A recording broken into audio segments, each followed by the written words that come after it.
Dari Aceh Utara dilaporkan gedung Respiratory Intensive Care Unit atau RICU untuk pasien COVID-19 di Rumah Sakit Umum Cut Mutia RSUCM Aceh Utara terisi penuh.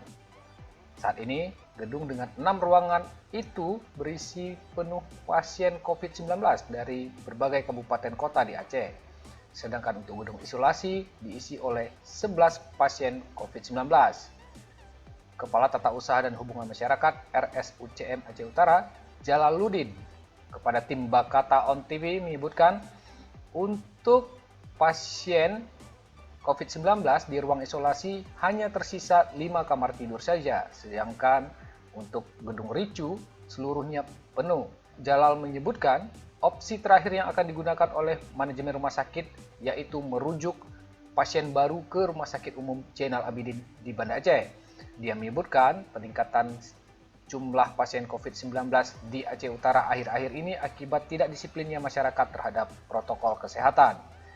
Selain itu, dia berharap masyarakat terus patuh pada protokol COVID-19 sehingga angka pasien COVID-19 di rumah sakit itu menurun drastis. Sepanjang pandemi COVID-19, Rumah Sakit Plat Merah itu telah merawat 336 pasien. Dari jumlah itu, 50 diantaranya meninggal dunia. Dari Aceh Utara, tim Bakata On TV melaporkan.